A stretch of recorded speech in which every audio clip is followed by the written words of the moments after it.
Hi, all of you awesome scuba divers out there. Welcome to the Scuba Diving Magazine podcast, where I break down the latest scuba diving news and things that have piqued my interest over the previous week. As I'm recording, it's still sort of boot week, so there's still news and interesting things coming out of there. But this week on the podcast, a diver has been injured by a propeller strike in the Maldives.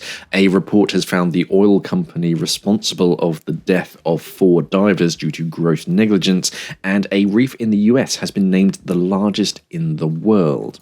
So the first news story is news that a female scuba diver on a liveaboard is reported to have lost the lower part of her leg after it came into contact with a boat propeller in the Maldives on the morning of the 20th of January. The 63-year-old United States tourist had been attempting to surface to the liveaboard's diving dhoni, which is like a smaller boat, during a dive off the coast of Malé, the reclaimed island connected to Male's airport island. Quote, currently, it is understood that a diver aboard the Maldives Aggressor 2 experienced an accident where their surface marker buoy became entangled in the dhoni's propeller, leading to injuries, stated Aggressor Fleet. The diver has been taken to a hospital and is reported to be in a stable condition. A thorough investigation is underway by local authorities and our operations team, who will provide additional details on the incident once the investigation is concluded. So most diving in that area is on the wreck of the 80-meter long cargo ship, the Victory, lying at a maximum depth of about 35 meters. And as with most dive sites around the Maldives, it's subject to quite strong currents. According to police, the propeller had severed the woman's leg from the knee down, and members of the Maldives National Defence Force were reported to have carried out an unsuccessful search of the area for the remains of the limb. The woman was taken to Treetop Hospital on the island for treatment, while the police continue to investigate the accident. So awful news, and one of my biggest fears as a scuba diver is boat propellers, because they are very, very dangerous to be around. And by the sounds of it, she sent up a DSMB and it got tangled up in the propeller and it must have pulled her towards it. Just if you are sending up DSMBs, or there's an SMB in the water and the line, and it does get snagged in anything, immediate reaction is just to let go of the spool. I don't care how fancy or expensive it was, it's not worth coming into contact with a propeller. So my immediate instance, as soon as something grabs hold of my spool, then I'm ditching that and never attach it to your equipment or your person. There's no chance I'm clipping off a spool attached onto something onto me. It's always free so that I can get rid of it as soon as possible. And whenever there's a boat propeller anywhere near me, I'm hyper vigilant of where all of my limbs and all of my equipment is, just to keep it away from it, as far away as possible. So that anything like this cannot happen. So do be careful, especially around boat propellers. Next news story is quite a long ongoing news story, and it's news concerning the horrifying deaths of 4 Trinidad scuba divers who were sucked into a pipeline. And now a detailed report by Trinidad and Tobago's Commission of Inquiry has conducted that state-owned oil company Pariah Fuel Trading was culpable of gross negligence and consequently criminal in its handling of the fatal incident. The report suggests that because Pariah made little or no attempts to rescue the divers, the Director of Public Prosecutions should consider bringing a corporate manslaughter charge against it, and it has also recommended the prosecution of 2 individuals, one of whose son died in the tragedy.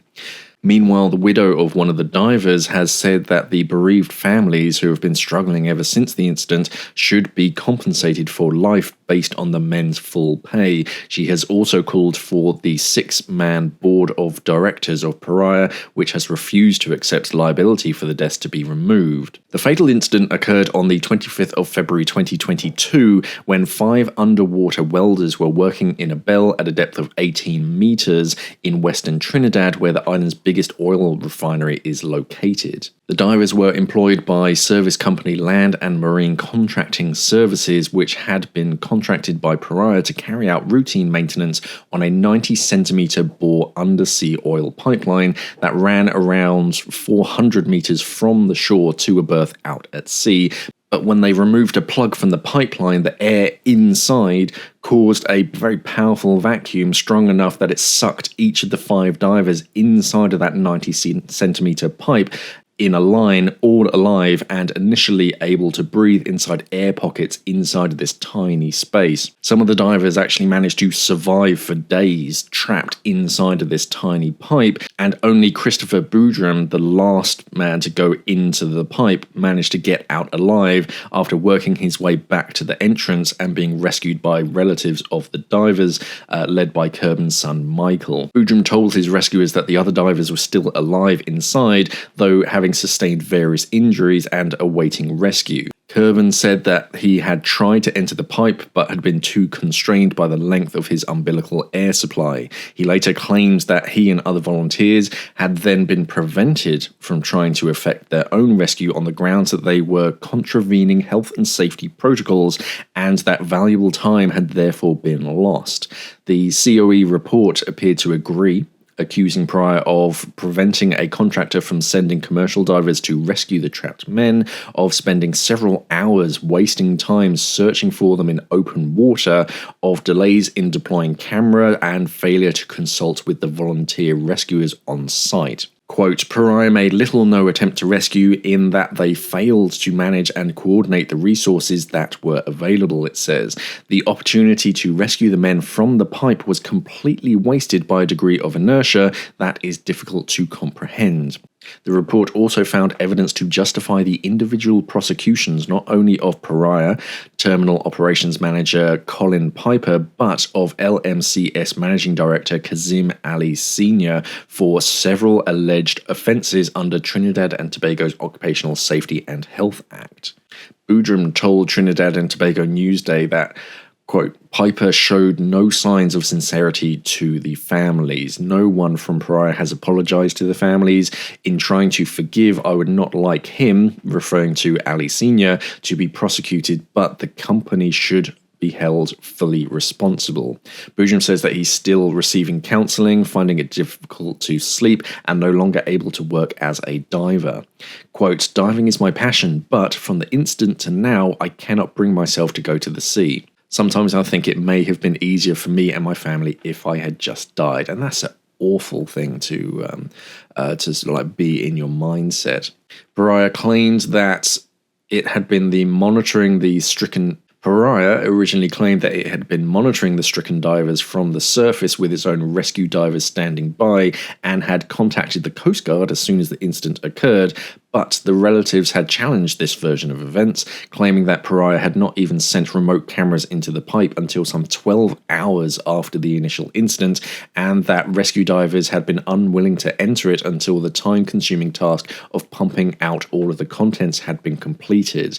The report, which has now been presented to the House of Representatives by the Energy Minister and forwarded to the DPP, includes 52 recommendations for further action, along with reference to compensation for relatives. Quote, in situations where families have had their loved ones and breadwinners snatched away from them in circumstances such as these or any tragedy, real consideration needs to be taken to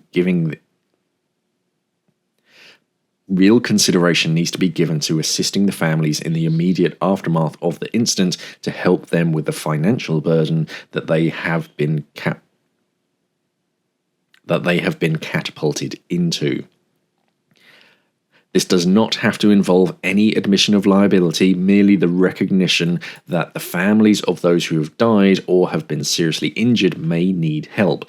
Though Pariah has continued to deny responsibility, lawyers for the families have indicated that they will be seeking compensation for their clients and, if refused, will bring high court actions against both Pariah and LMCS. A local MP, Rushton Paré, called the Trinidad and Tobago's Prime Minister Keith Rowley to remove the Pariah Fuel Trading Board following what he called the report's damning revelations, and which he said exposed severe lapses in duty and glaring incompetence within the board and senior executive management of Pariah. If the DPP decides to take action, the Trinidad and Tobago Police Service or another investigative body will be engaged to undertake a criminal prosecution. It is just an awful story, and especially when you there was quite a good, a well-represented video which basically gave you graphics on how and what happened, and it is just awful to be sucked into this pipeline because they didn't depressurize it properly, and they were just stuck alive inside a pipeline, and whilst people faffed around on the surface. It's awful story, and we'll see what happens at the end of it for the company. A deep-lying coral reef off the southeastern USA over an area of 10,000 square miles, which is about the size of Albania, to put it into context, has been declared the world's largest such habitat yet discovered. The reef lies on the Atlantic Ocean's Blake Plateau, a broad, flat topographical feature with a steep drop-off about 100 miles off of the Florida coast. It has been known about for some years now, but not its full extent. They knew that there was reef down there, but no one's really mapped it properly. It is only now that it has been fully mapped and described in a study published this month as, the world's largest reef. The existence was originally reported in mid-2018 following an expedition on which part of it was described off of South Carolina. At that time, it was projected to extend for at least 85 miles. And Casey Cardwell, who's the operations chief for NOAA Ocean Exploration, had this to say: for years, we thought that much of the Blake Plateau was sparsely inhabited, soft sediment, but after more than 10 years of systematic mapping and exploration, we have revealed one of the largest deep-sea coral reef habitats found to date anywhere around the world. Past studies have highlighted some coral in the region, particularly closer to the coast and in shallower waters, but until we had a complete map of the region, we didn't know how extensive this habitat was, nor how many of these coral mounds were connected. The study involved multiple expeditions, including several on the NOAA research vessel, the Okeanos Explorer, and through the long-term Deep Search project. The scientists assembled bathymetric data from 31 multi-beam sonar mapping surveys to produce the almost complete seabed map of Blake Plateau using a standardized automated system to classify, delineate, and quantify seabed features, and imagery from 23 submersible dives was analyzed along with the mapping data. The research identified 83,908 individual coral mound peak features. The almost continuous coral mound area measured some 310 by 68 miles, with a high density core area of 158 by 26 miles. Just miles of pristine coral, but very deep under the water. Large variations in the density, height, and pattern of distinct coral formations was revealed. The largest area is now known as Million Mounds, was primarily made of Desmophyllum pertusum, previously called Lophelia pertusa, which is a stony coral, usually found between 200 and 1,000 meters deep in average water temperatures of about 4 degrees Celsius, so it quite likes the colder, deeper waters, and its white colouring can make it appear unhealthy because we're used to seeing bleached corals as being a bad thing, but beyond the reach of the sun, they're so deep down, deep sea corals don't rely on symbiotic algae, so they don't bleach, they are just white, and everything's fine. Deep cold water corals live by filter feeding biological particles, and they provide shelter, food, and nursery habitats for other invertebrates and fish. Populations of coral and other deep sea species are now being believed to be related across geographically distinct areas through a process known as connectivity, which, according to NOAA, is, quote, important for predicting the impacts of human activities on coral communities and for developing solid plans for their protection. I remember a news story probably a few years ago now. I think it was Brazil. I could be wrong, but somewhere in the Americas they were planning some deep oil platform and drilling, but it was where there was this deep coral reef, and there was like a lot of petitioning to like basically say no, you're not allowed to drill here because you'll be destroying all of this. So I can't honestly remember how that ended up. It was one of those news stories where they tell you about it, but they never really follow up with how it ended. I'll do some research and see how that ended. This week, as I mentioned, is Boot Week, which is it's not specifically a diving show. It's more about it's like boating and water sports in general, but they do often have quite a lot of scuba specific stands, and a lot of the European brands especially like to release new things around here. I've noticed that Marz has a new BCD out, or a new version of the Magellan BCD. They've called it the Magellan HD. Comes in 3 different colours. So you get standard black. There's a kind of, they call it blue, and it's quite a bright blue. Not quite sky blue, but blue. And also a teal kind of colour. And it's a wing style BCD similar to the regular Magellan. The first thing that I notice is that the shoulder straps aren't quite as funky as the regular Magellan. They're a bit more standard. The Magellan has these really like ergonomically shaped and contoured minimal straps over your shoulders, but the Magellan HD seems to look pretty standardized. The picture actually has a line cutter built into the right hand shoulder strap. Let me just double check if it actually comes with one. No, it comes with a line cutter sleeve built into the right hand shoulder strap, and then you can fit one of their titanium line cutters sold separately, can be placed in the dedicated shoulder sleeve.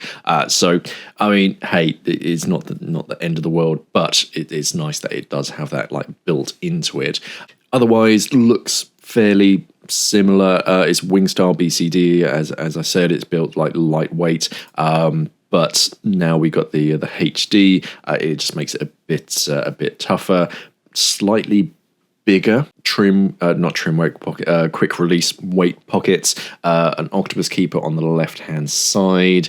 On the right hand side, you seem to have a gauges. Like bungee with a knife grommet as well to keep it in place. Trim weight pockets on the back. That's quite nice. They show the bag that it comes in. A lot of BCDs just come in like big plastic bags with grab handles at the top. But now it's more of a fabric mesh bag, which is cool. It'll still protect the BCD when it's in the dive center and like transportation and all that.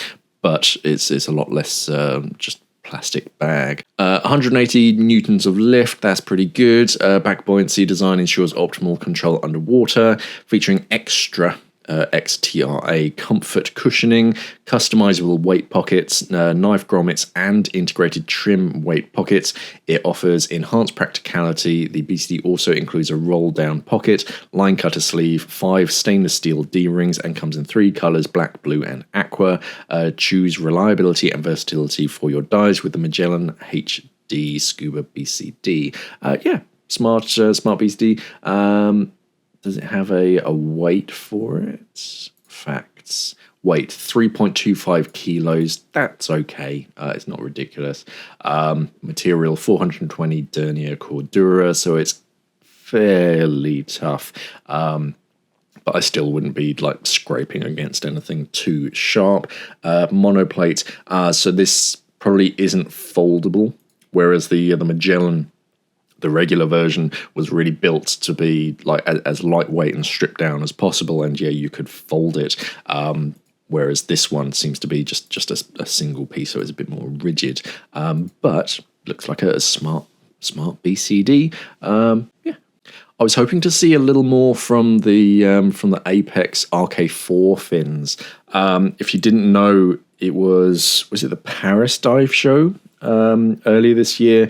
They had some of their RK4 fins, the successor to the RK3, and I was hoping to see a little bit more from the Boot Dive Show, but I haven't seen anything yet. Hopefully, I can see them at the Go Diving Show in March here in the UK, and.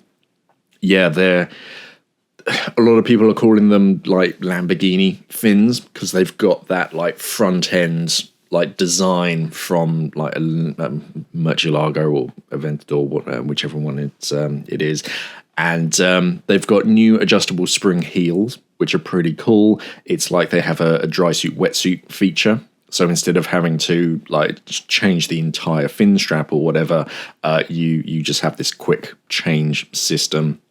That was one of the main downsides for the standard RK3 and the RK3 HD, is that the spring heel strap, that's kind of the length.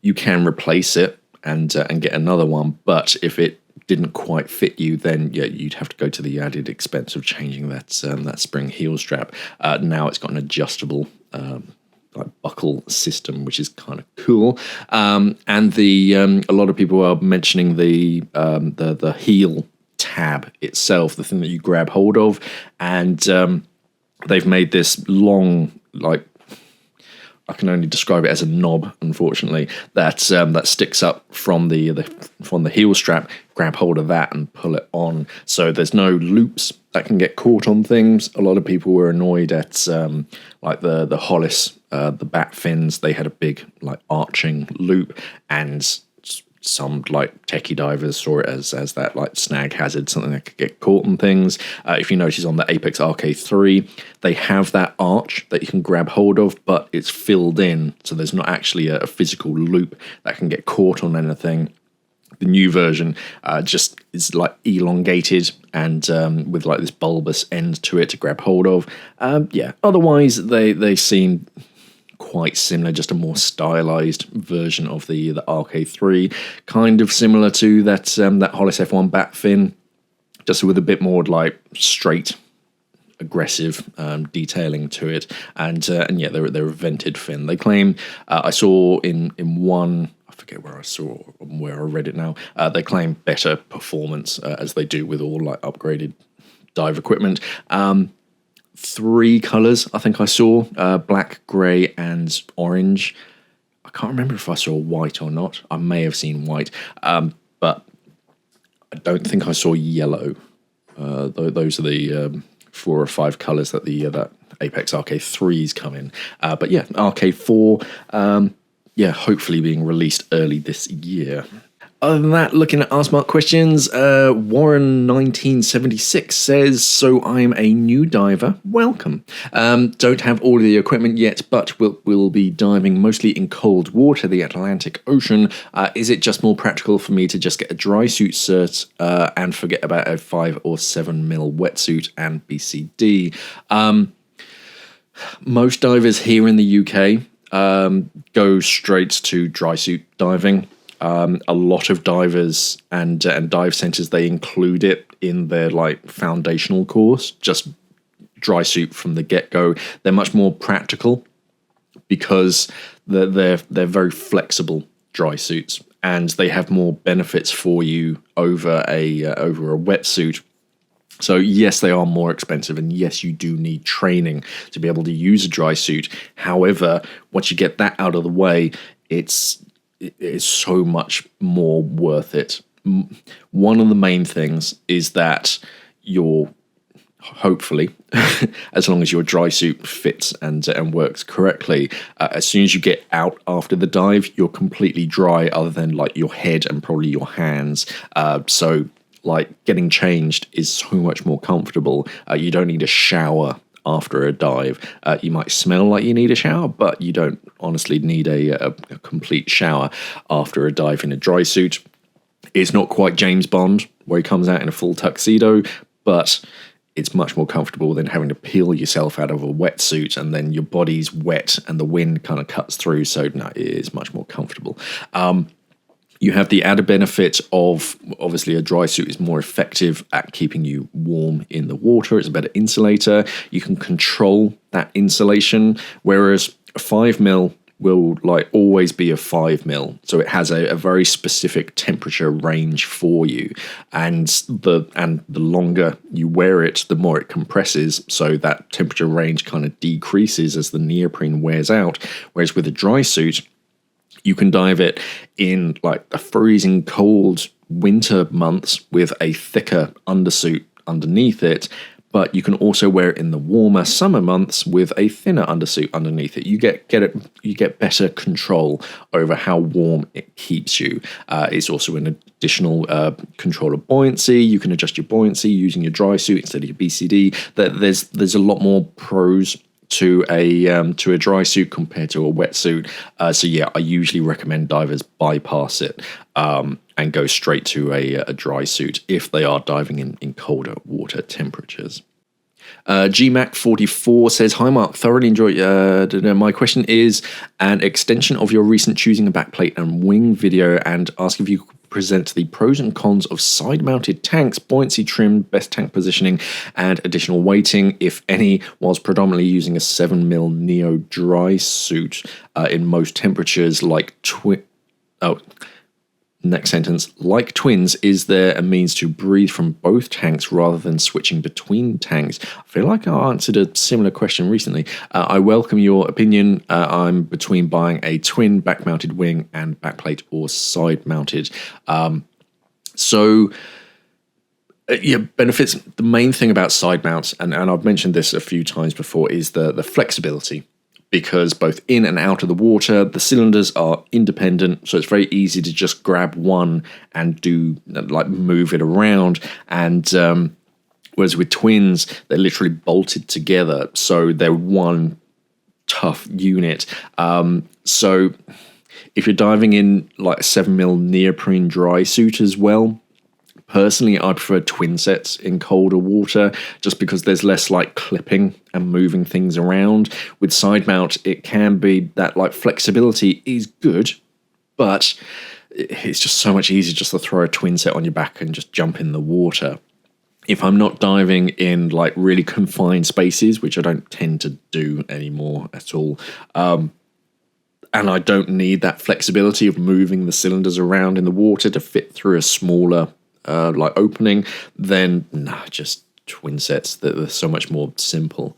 But yeah, if you do want that flexibility, then side mount is the way to go. It's a very flexible way of diving and just moving your kit around.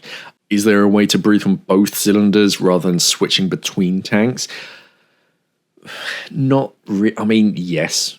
You could rig up some kind of switching block and or just like a YT block or something, and that would work, but that would involve like tethering the two first stages together, which isn't great. It would limit your flexibility because you'd have to attach them. I don't know if I've ever seen a quick disconnect. I imagine it's out there where you can just fit like a quick disconnect fitting, but I'm not sure how that would affect the airflow.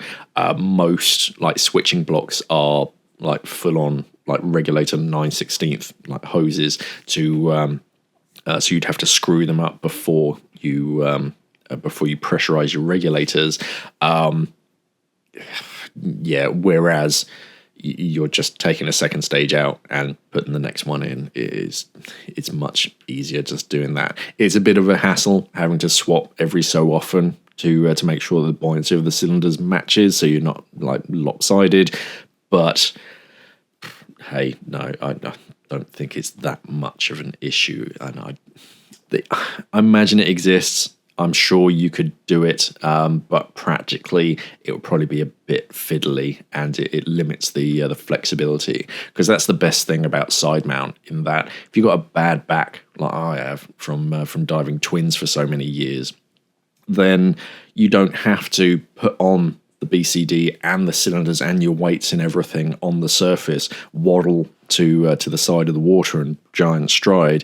You can take one of your cylinders and then clip it off to a rope and lower it into the water, leave it there, go back, get the second one, and do like multiple journeys, put your BCD on, just the BCD, jump into the water, and then attach the cylinders. So it is much more flexible. And on the other side, yeah, you come back up to the surface, you can take off the cylinder, attach it onto something, and then exit the water without the cylinders, and then haul them back up when you're ready. So it is much more flexible that way.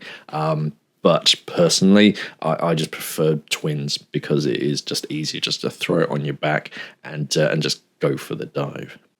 Otherwise, that's it for the podcast today, because I'm running out of time. So yeah, remember to check out the Go Diving show if you're here in the UK and you're free on, I think it's the 2nd and the 3rd of March.